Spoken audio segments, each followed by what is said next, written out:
Kalau pasang kuping pemirsa semuanya lah biar terang. Pasang kuping lah biar terang. Ini hari saya cerita tentang si Abang Pitu. Lakon-lakon dengan percakapan khas Betawi hidup dari kampung ke kampung.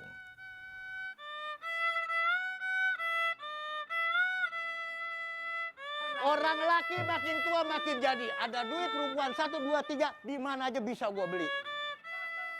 Mulai dari kisah para jago pukul, kerajaan di masa lalu, hingga kehidupan sehari-hari dikemas apik.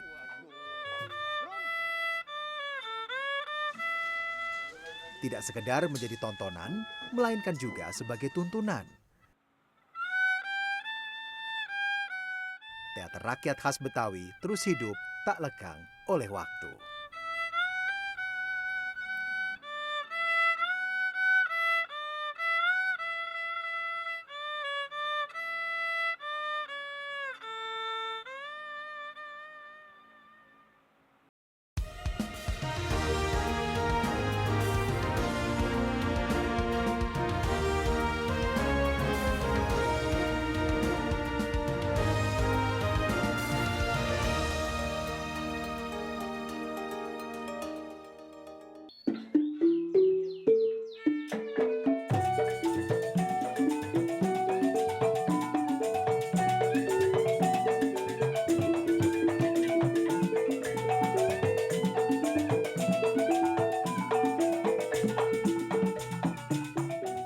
Pukulan gendang, gong, gambang, dan kromong sepintas menandakan bahwa akan ada acara musik gambang kromong khas Betawi.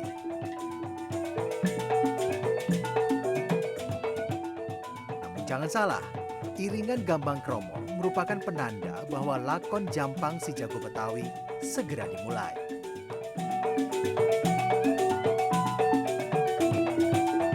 Jalan-jalan ke Bekasi pulangnya beli telur asin. Kalisari lu gak kasih, gua akal gua habisin. Komandan! Pasar pagi, pasar Citra.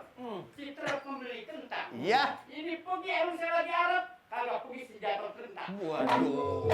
Rum, lu jangan diem aja. Bukan jali-jali.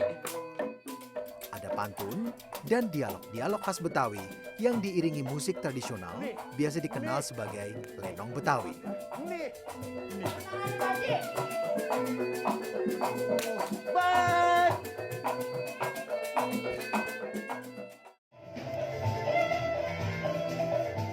Lenong merupakan kesenian teater rakyat tradisional yang muncul di perkampungan warga Betawi sejak awal tahun 1900-an. Lenong Betawi itu merupakan satu metamorfosa dari perjalanan teater tradisional dan juga gabungan teater yang muncul di Batavia kemudian dengan teater-teater modern. Apa yang kita kenal dengan teater modern yang dibawa Dardanella saat itu di awal tahun 1990-an, jadi awal abad 20 begitu, agar kelihatannya lebih menarik, maka ditariklah simpul-simpul seni pertunjukan mereka itu. Dulu ada komedi bangsawan di teater tradisional, ada komedi Istanbul, ada pertunjukan yang disebut dengan wayang. Wayang dalam pemahaman di sini, wayang yang sama dengan seni pertunjukan tradisional. Akhirnya ada disebut wayang senggol, wayang dermuluk, wayang, macam-macam wayang, tapi itu sebetulnya adalah seni pertunjukan, dia diserap menjadi seni pertunjukan tradisional lenong.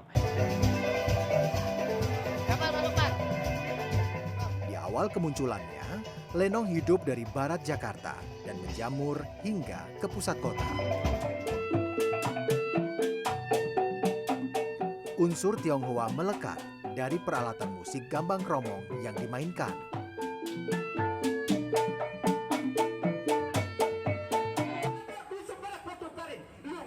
Lenong Betawi dibagi menjadi dua jenis, yaitu lenong preman atau lenong jago dan lenong denes. Perbedaan mendasar dari kedua jenis lenong ini terletak dari lakon-lakon yang dimainkan.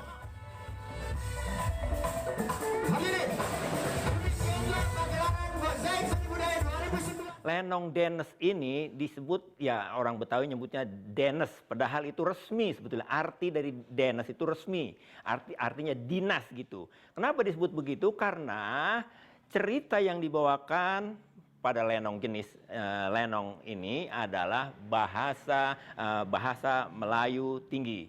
Kemudian dia juga menggunakan busana yang resmi. Dia membawakan cerita-cerita bukan sehari-hari, cerita-cerita kerajaan gitu kira-kira. Lenong preman itu ya, preman itu dianggap bebas. Manusia yang bebas, manusia yang menggunakan bahasa sehari-hari, dan juga lakon-lakon yang dibawakan juga lakon-lakon sehari-hari, jadi konflik rumah tangga, dan juga lakon-lakon yang sudah sangat dikenal oleh masyarakat, seperti lakon Bang Pitung, lakon Si Angkri, Si Jampang, Nyai Dasime, itu hal-hal yang sudah sangat dikenal oleh masyarakat.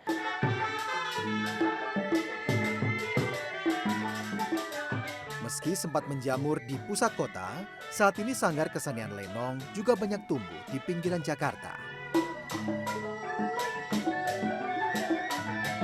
Ntar kalau adegan berantem jangan lupa itu. Jadi jagonya. Lembaga Kebudayaan Betawi mencatat ada 15 sanggar lenong besar yang masih bertahan. 8 sanggar diantaranya berada di Jakarta Timur. Pegang bro, kagak jadi mah. Kulkas di situ semua. Bodo amat. Nah, baik. Ini gua dari kedutaan Inggris nelfon. Baik. Ya iyalah. Itu nggak tahu. Nah. Salah satu sanggar lenong yang cukup terkenal adalah Sanggar Jali Putra di Jalan Gandaria, Kecamatan Pasar Rebo, Jakarta Timur.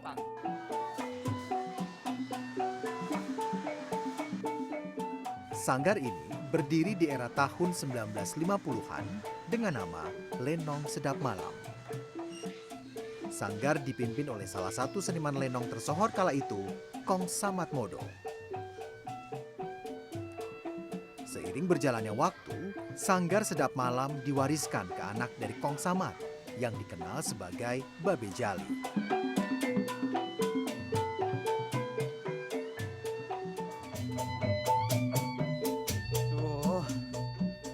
Tahun 1991, sanggar ini resmi bernama Jali Putra. Burhanuddin merupakan generasi ketiga yang kini mendapat mandat memimpin sanggar lenong tradisional ini. Kalau lenong yang sebenarnya sebetulnya butuh tempat buat panggung. Panggung aja minimal 12 kali 10 panggung. Belum tempat untuk yang nonton. Ada tempat panggung, kagak tempat nonton juga kesian. Pemain kalau nggak ada penontonnya kan tahu sendiri, adem, kayak saya kurang garam, begitu. Jadi butuh tempat yang seperti itu. Nah kalau dipaksa-paksain, ya ala kadarnya. Tinggal sekarang kita ngikutin kemampuan yang nanggap. Bang, lahan segini cukup nggak ya? Udah cukupin aja daripada kagak main. Cuma kan jadi hilang kadang-kadang kita punya konsep lenong kita. Permainan lenong Jali Putra masih menggunakan pakem lama yang menurut mereka tidak bisa ditinggalkan. Salah satu syaratnya adalah iringan musik gambang kromong lengkap. Kalau lenong itu harus ada gambang kromong. Karena apa? Karena gambang kromong sebelum ada lenong itu gambang kromong yang mengiringi untuk efek musik keluar masuknya adegan itu. Pernah dulu di beberapa lenong yang sudah in, kayak lenong rumpi, lenong bocah. Nah itu kan dulu nggak pernah pakai musik gambang kromong tuh. Sempet di ini juga sama pakar-pakar lenong Betawi. Ya kalau seperti itu bukan lenong. Ntar lenong ceritanya gampang jago Betawi nih. Ya pada tidur musik. Selain sebagai penanda alur cerita, musik gambang kromong juga digunakan untuk menarik warga kampung agar berkumpul sebelum lakon dimulai. Yang membuat pembeda itu lenong dengan teater tradisi yang lainnya ya musiknya gitu. Karena untuk keluar masuknya gitu. Kalau ada pemain untuk masuk ke panggung, masuk ke in-frame, itu diiringi sama musik. In out-nya juga diiringin gitu. Kan Bang Mador, saya nggak tahu. Wait! Hati-hati Bang. Bang, hati-hati.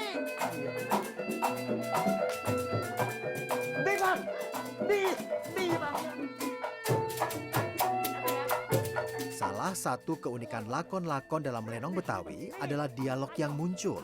Rata-rata tidak menggunakan naskah. Ambil, woi! Ya itu dari ide kita aja. Ide-ide kita, teman ngomong gini, kita jawab begini. Kadang-kadang di luar naskah emang sih, dia nggak ngomong juga kita ngomong aja. Yang penting kan kategorinya masuk sasarannya.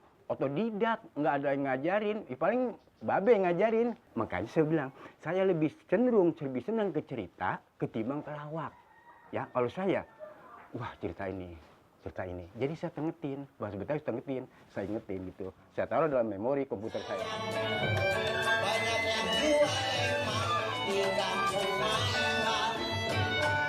Meski dihadang berbagai rintangan, bagi Jali Putra, seni lenong masih memiliki tempat khusus di beberapa lapisan masyarakat.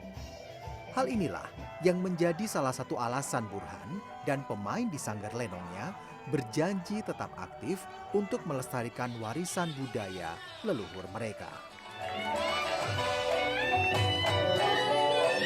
Itu yang nonton banyak. Kalau misalnya dia kagak suka, kagak nonton. Apalagi kalau kita daerah main di Parung Sanen tuh, yang nonton udah pada gelar tikar baik. Apalagi kalau kita main ke Tangerang tuh sama Haji Bolot pada grupnya tuh. Kagak mau tuh lapangan. Tapi kalau bicara nggak suka, nggak mungkin. Tapi kalau yang nggak suka nanggap, iya. Karena mahal. Pertama mahal, kedua tempat. Mungkin. Jadi kalau nggak dilirik, ya kalau menurut saya, generasi aja masih banyak, alhamdulillah.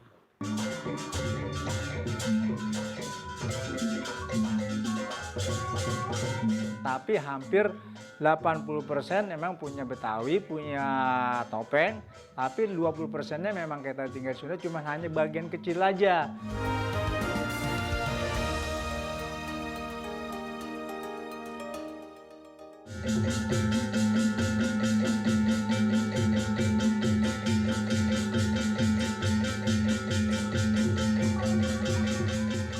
Menjadi salah satu dari ratusan suku di Indonesia, suku Betawi memiliki beragam kisah dan tuntunan dari masa lalu yang diekspresikan dari berbagai bentuk dan media.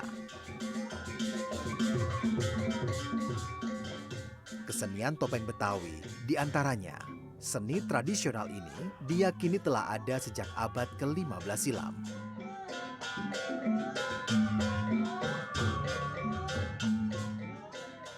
Nah, topeng Betawi memang mendapat pengaruhan dari topeng di Jawa Tengah, khususnya topeng dari Cirebon.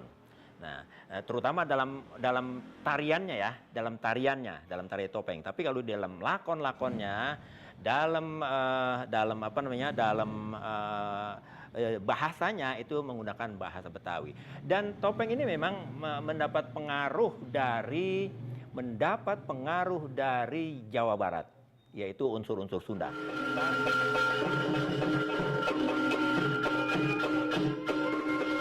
Di awal kemunculannya, kesenian ini dipertunjukkan dengan cara berkeliling kampung dengan menonjolkan tarian topeng. Sementara saat dipentaskan, porsi lakon dan lawakan biasanya lebih menonjol. Dalam perkembangannya, seni topeng Betawi kini lebih dikenal sebagai teater rakyat, mengisahkan konflik dan kejadian sehari-hari yang dekat dengan masyarakat. Kesenian topeng Betawi yang biasa dimainkan semalam suntuk memiliki beberapa unsur pertunjukan. Topeng sebagai kedok, topeng sebagai seni pertunjukan, dan topeng sebagai tarian, topeng sebagai nyanyian. Jadi ada 4 unsur yang kita bisa klasifikasi di dalam pertunjukan topeng.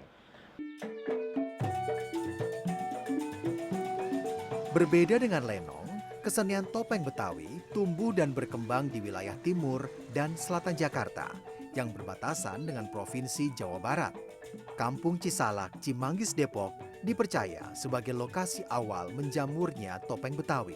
Mak Kinang dan Kong Ji-un, pasangan seniman tradisional dari awal tahun 90-an ini, adalah tokoh penting yang membesarkan nama topeng dari perkampungan Cisalak saat itu.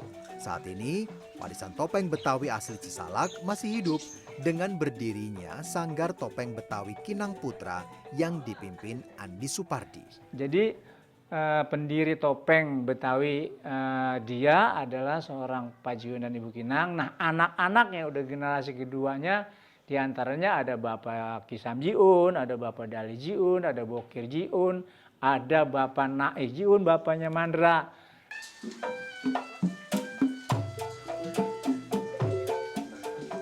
Bagi Andi, perjalanan mengawal warisan kesenian tradisional dari leluhur juga terkendala masalah keterbatasan lokasi pentas.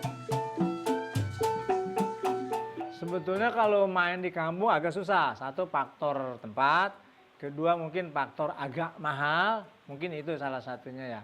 Cuman hanya sebagian kecil aja kita yang bisa meminitnya, kita juga yang bisa permintaan. Nah, permintaannya kayak gimana nih? Kita ngikutin durasi, biasanya 1 malam suntuk dengan kemasan 1 jam, 2 jam bisa nggak ya? Tergantung kita.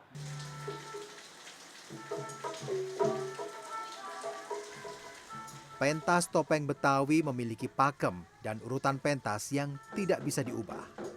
Pertama, penonton akan disajikan atraksi yang dinamakan tetalu, di mana iringan musik gamelan ajeng atau gamelan topeng akan menampilkan atraksi alat musik tradisional seperti kenong, kecrek, dan rebab.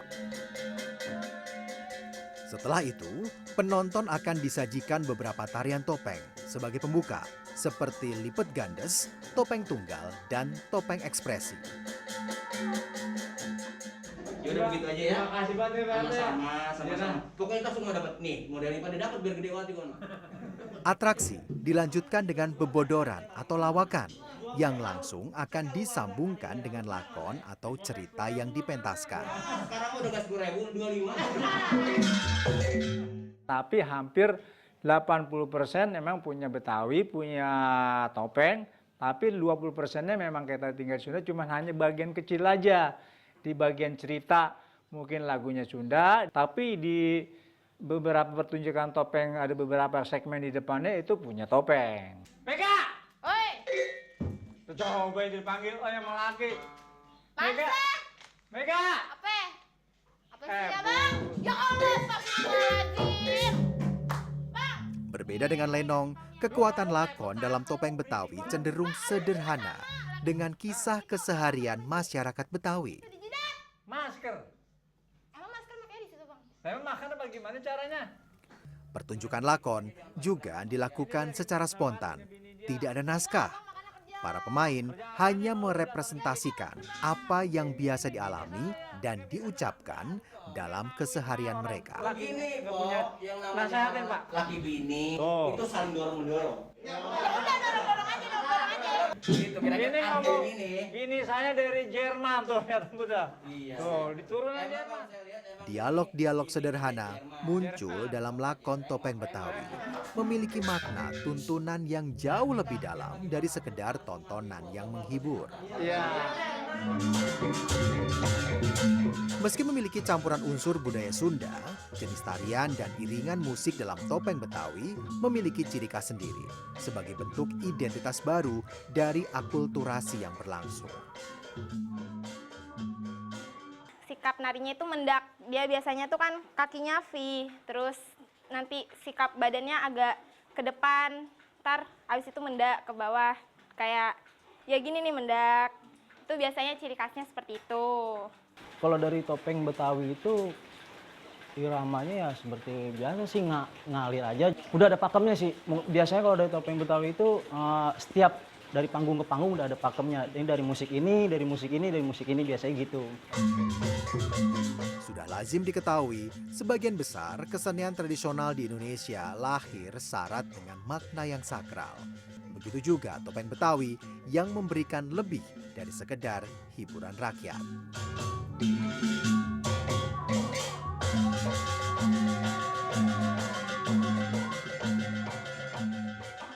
Di seni itu bukan timbang senang-senang, tapi buat ladang usaha. Dengan hati, dengan kejujuran yang kita punya, kejujuran yang Bapak sekarang turun ke kita, yang penting orang jangan sirik, pidik, jahil, dengki, jangan tuh. Jujur bahwa yang amanah jadi pimpinan mah.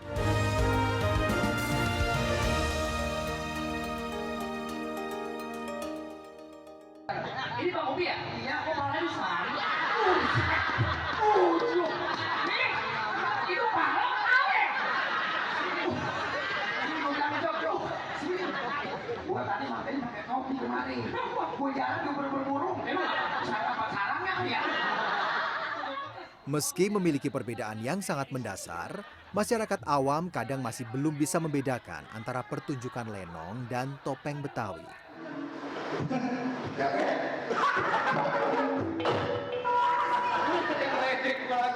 Selain lakon-lakon yang berbeda, perbedaan iringan musik dan penyebaran masing-masing kesenian juga menjadi ciri khas.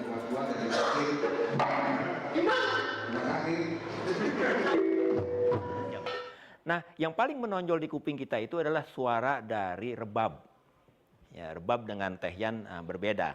Nah itu, kalau persebaran seni pertunjukan lenong itu memang lebih kepada ke pinggir. Nah, kalau topeng itu ada di pinggir, kalau lenong itu ke pinggir dia menjadi ke tengah. Jangan ngurusin anak muda tuh. Anak muda kayak gitu tuanya kayak apa, Bang?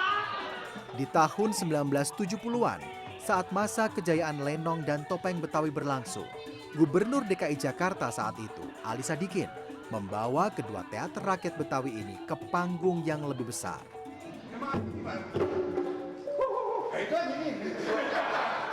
Proses penyatuan panggung juga mempengaruhi biasnya pemahaman masyarakat atas dua kesenian yang berbeda ini. Kemudian keduanya ini dientaskan pada masa kekuasaan Ali Sadikin yang membentuk tim penelitian dan pelestarian dan pengembangan kesenian Betawi. Muncullah lenong di tim, muncullah topeng di tim, dan kedua pemain ini dijadiin satu menjadi pemain lenong, begitulah. Itu juga kemudian yang akhirnya orang-orang menyesatkan orang-orang. Upaya yang dilakukan Ali Sadikin pada tahun 70-an itu juga menyesatkan pada orang pada akhirnya, karena tidak lagi bisa membedakan mana seniman lenong, mana seniman topeng. Pak, mohon maaf, permintaan tuan rumah suruh gigi aja. Masa keemasan lenong dan topeng Betawi lalu berlanjut dengan masuknya teater rakyat ini ke layar kaca di era 80 hingga 90-an. Nama-nama seniman terkenal saat itu seperti Bokir, Malih Tongtong, Bolot, dan Nirin Kumpul turut mewarnai layar kaca dengan konsep sitkom.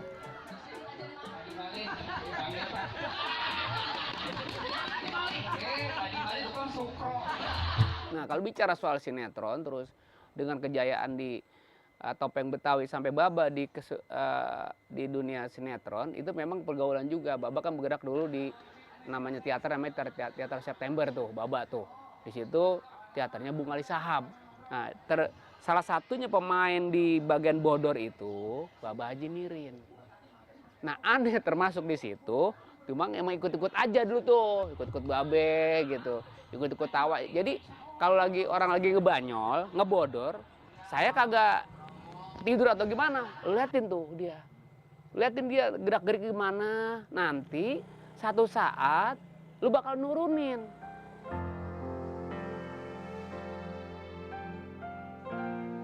Anak dari seniman Nirin Kumpul ini melewati proses pentas dari kampung ke kampung, panggung ke panggung, hingga muncul di layar kaca.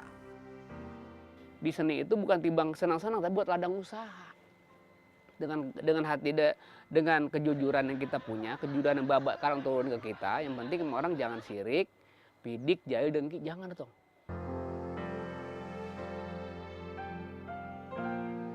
Bagi pria 48 tahun ini, sah-sah saja kesenian Betawi masuk ke layar kaca, asalkan tidak meninggalkan pakem yang bersifat tradisional. Kurang ajar dia.